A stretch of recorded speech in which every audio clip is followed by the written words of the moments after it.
நல்லா வணங்கட்டும்.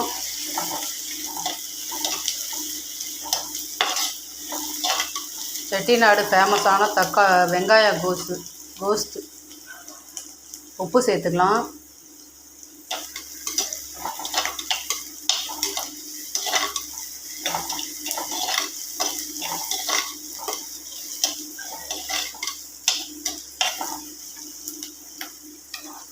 அடுத்து தோலை நீக்கிட்டு ஒரு சின்ன உருளைக்கிழங்கு சேர்த்துருக்கேன், பொடி பொடியாக நறுக்கி. சூப்பராக இருக்கும்.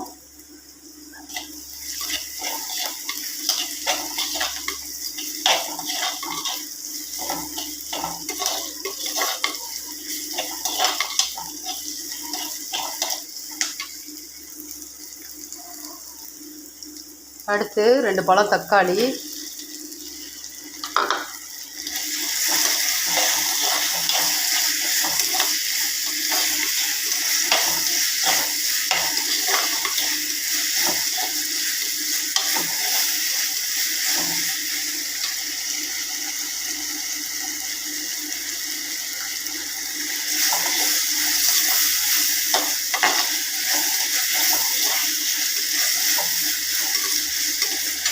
அடுத்து மஞ்சத்தூள்,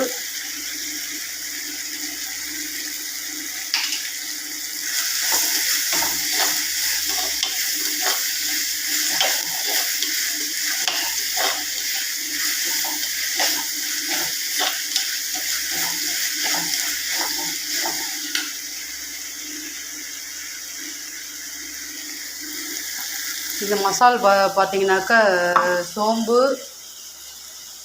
சோம்பு, தேங்காய், மிளகாத்தூள், பொட்டுக்கடல, ஜீரகம் கொஞ்சம் நல்லா வறுத்து பொன்னிறமாக வறுத்து ஆற வச்சு மிக்சியில் அடித்து வச்சுருக்கேன். இதுதான் குழம்புக்கு ஏற்ற இது தேங்காய் அரைச்சி வச்சுருக்கேன் ரெடியாக.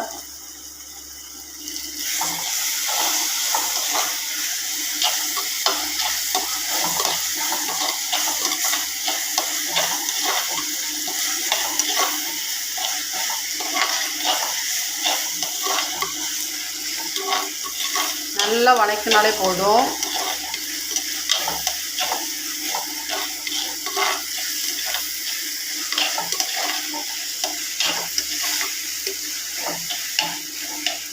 பாருங்க, எண்ணெய் பிரிஞ்சு வந்துருச்சு நல்லா. இப்போ நம்ம இந்த இதை சேர்த்துக்குவோம், கலவையை சேர்த்துக்குவோம்.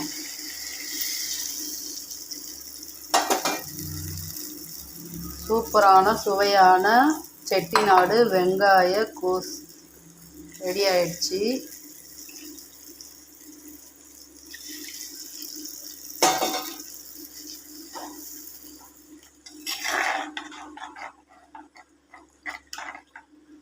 உப்பு இருக்கான்னு பார்த்துக்குவோம்.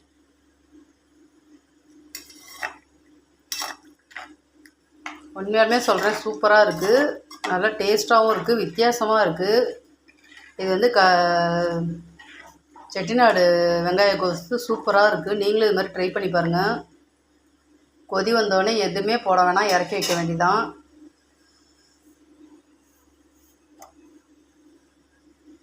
இந்த ரெசிபியெல்லாம் பிடிச்சிருந்தா சுதா சமையலுக்கு எல்லாம் லைக் பண்ணுங்கள், ஷேர் பண்ணுங்கள், சப்ஸ்கிரைபர் பண்ணி வச்சுக்கோங்க. பெல் ஐக்கானை கிளிக் பண்ணுங்கள். மறந்துடாமல் பிடிச்சிருந்தா ஒரு லைக் பண்ணுங்கள்.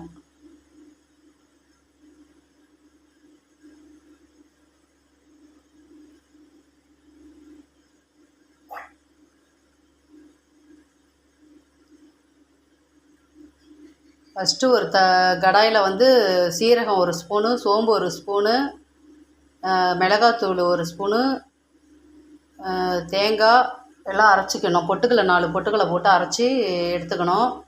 அதுதான் மசாலு, அதுதான் குழம்புக்கு ஏற்றது.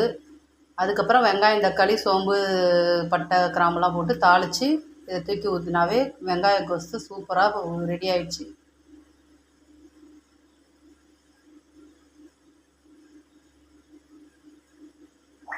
அருமையாக இருக்குது. உண்மையாலுமே டேஸ்ட்டு வித்தியாசமாக இருக்குது. நம்ம பக்கம் ஒரு மாதிரி செய்கிறோம், செட்டிநாடு பக்கம் ஒரு மாதிரி செய்கிறாங்க.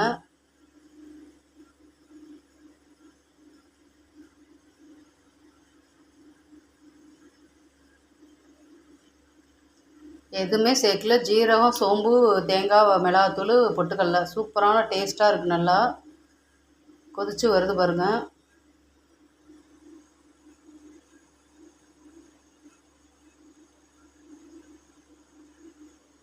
இட்லிக்கு தோசைக்கெலாம் செம வேறு லெவலில் இருக்கும்.